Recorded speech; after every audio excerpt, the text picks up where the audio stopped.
आज अपने इस वीडियो में फिश टेक्निक के बारे में बात करने वाले हैं, जिसे हम फ्लोरेसेंस इन सिटू हाइब्रिडाइजेशन टेक्निक भी कहते हैं। इस टेक्निक का उपयोग हम डीएनए फिंगरप्रिंटिंग में अपराध विज्ञान के रूप में करते हैं। अपराध विज्ञान का मतलब ये हुआ कि किसी व्यक्ति ने क्राइम किया है या नहीं किया, उसका पता हम फिश टेक्निक के द्वारा लगा सकते हैं। इसके अलावा हम स्पीसीज आइडेंटिफाई और स्पेसिफिक डीएनए सीक्वेंस की प्रेजेंस या एब्सेंस का पता भी फिश टेक्निक के द्वारा लगा सकते हैं। अब अपने बात करते हैं इसकी मैकेनिज़्म के बारे में। देखिए, इसकी मैकेनिज़्म को आप डायग्राम की हेल्प से समझने का प्रयास कीजिए। इसके बाद में आप इसकी थ्योरी नोट कर सकते हैं। देखिए, जो फिश टेक्निक है उसकी अगर अपने मैकेनिज़्म की बात करें तो सबसे पहले अपने बात करते हैं किसी व्यक्ति ने क्राइम किया है और उसने क्राइम करते वक्त उस जगह पे कुछ अपने डीएनए सैंपल्स छोड़ दिए। जैसे डीएनए सैंपल्स के रूप में जैसे हो गया कि उसके बाल हो गए, नाखून हो गए, या फिर उसका सीमंस, ठीक है, वो वहाँ पे रह गए। और रहने के बाद में हम क्या करेंगे, वहाँ से डीएनए सैंपल कलेक्ट कर लेंगे जहाँ पे क्राइम हुआ था। क्राइम होने के बाद में हमने जो डीएनए सैंपल्स कलेक्ट किए थे उनके हम क्या करेंगे, डीएनए कॉपियाँ बना देंगे। डीएनए कॉपियाँ बनाने का मतलब क्या हुआ कि हम उस डीएनए सैंपल्स को बहुत सारे डीएनए सैंपल्स में कन्वर्ट कर देंगे, सेम टू सेम। और ये पीसीआर टेक्निक की मदद से होता है।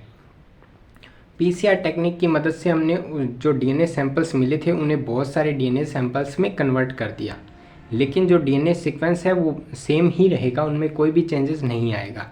उसके बाद में हम क्या करेंगे, इसे डीएनए प्रोब में कन्वर्ट कर देंगे। अगर आपने डीएनए प्रोब की वीडियो नहीं देखी है तो डीएनए प्रोब की वीडियो ज़रूर देख के आएँ, प्ले लिस्ट में वो आपको मिल जाएगी। इसके बाद में हम इसे डीएनए प्रोब में कन्वर्ट कर देंगे। डीएनए प्रोब में कन्वर्ट करने के लिए हमें क्या करना पड़ेगा, जो डीएनए सैंपल्स मिले थे उसमें कुछ जगह हम कट लगाएंगे। कट लगाने के बाद में हम इसमें फ्लोरेसेंस नामक पदार्थ ऐड करेंगे, कुछ एंटीबॉडी और बायोटिन भी ऐड करेंगे। ऐड करने के बाद में हम क्या करेंगे कि हमें पता करना है कि किसी व्यक्ति ने क्राइम किया है या नहीं किया, लेकिन हमें दो व्यक्तियों पर शक है, शक ए और बी पर्सन पर हमें शक है। हम क्या करेंगे, इन दोनों व्यक्तियों का जो डीएनए सैंपल है वो ले लेंगे। डीएनए सैंपल लेने के बाद में हम उसको डीनेचुरेट करेंगे। डीनेचुरेट करने के बाद में हमने जो प्रोब तैयार किया था जिसमें फ्लोरेसेंस ऐड किया था उसे हम क्या करेंगे, इन डीएनए सैंपल्स के साथ हाइब्रिड कर देंगे।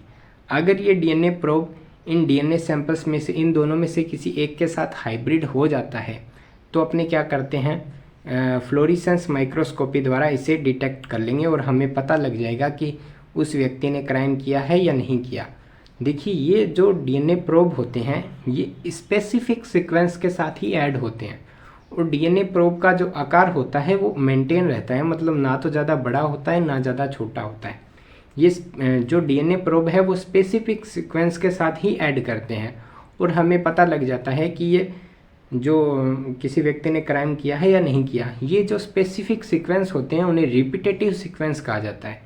देखिए, रेपिटेटिव सीक्वेंस का मतलब ये हुआ जैसे AGCT और AGCT ये बार बार रिपीट हो रहे हैं। ये जो डीएनए बेस पेयर हैं वो बार बार रिपीट हो रहे हैं और ये रिपीट अलग अलग पर्सन में अलग अलग होते हैं, मतलब किसी में भी सेम नहीं होते।